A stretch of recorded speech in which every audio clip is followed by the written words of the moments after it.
Game developers avoid putting children in violent video games due to the mature implications. For that reason, children in M-rated games aren't included, and in some cases aren't even mentioned at all. But in the case of Resident Evil 4, we know for a fact that children once lived in the village. So, what actually happened to them? There's a horrifying truth we can conclude in this gaming mystery.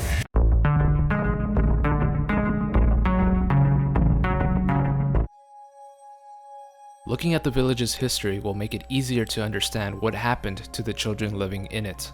The village enjoyed a more traditional way of life, ignoring most modern technology and any outside influence.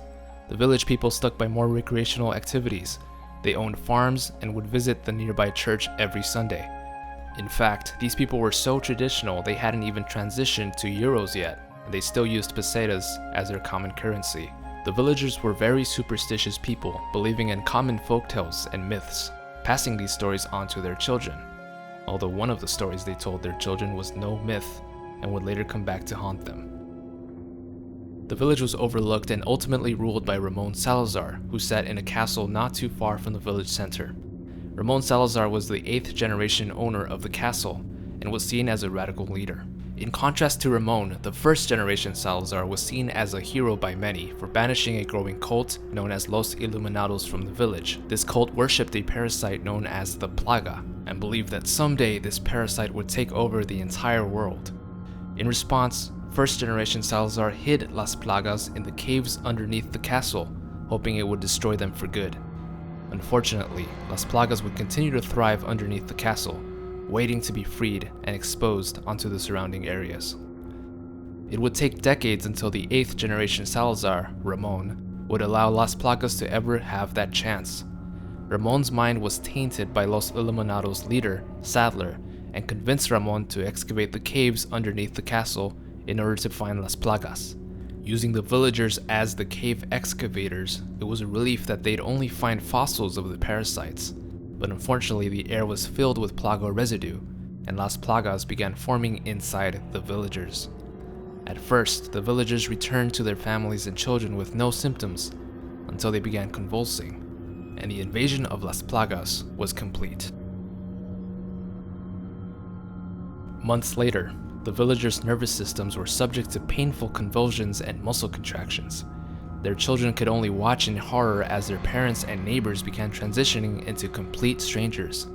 They had begun to physically transform. Now it was time for Sadler to completely take control of them mentally. Los Iluminados leader Sadler ordered Vitores Mendez, the village chief, to organize a large ritual within the village church. For hours, the villagers began to pledge their lives to the Plaga and were forced to believe that the 1st generation Salazar was no hero at all, but was jealous of the immense power Las Plagas could provide. After the lengthy ritual, the villagers returned home to retell the false story, and 1st generation Salazar went from hero to tyrant. The rest of the village who hadn't been infected yet was given an injection containing the parasite, and unfortunately, this included the children. The children could only handle the injection for a small amount of time as they began painfully convulsing. Their parents watched on with a blank stare as their own children screamed in pain, but it was too late.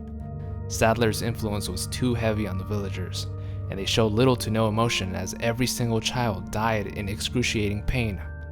Los Iluminados, once a myth, had returned and ended the villagers' once peaceful way of life forever.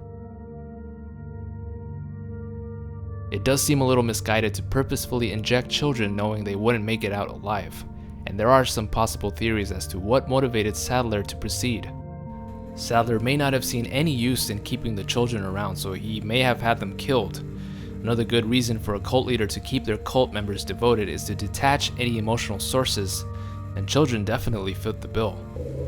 Players have also reported hearing children giggling throughout random parts of the game, but it could simply be ambience noise. Listen closely, you be the judge.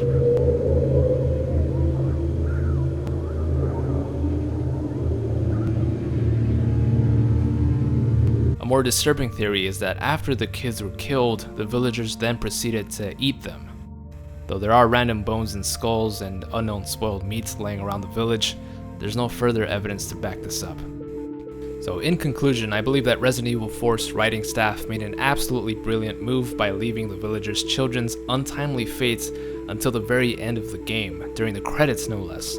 It's an awesome story element that, even though it is a bit hidden and you'd have to stick through the credits, which, let's be honest, not everyone does, it left me with a certain sense of dread and remorse even after finishing the game, which usually gives the audience a sense of relief. Did you like this gaming mystery? Be sure to hit the like button and subscribe for more gaming myths and secrets.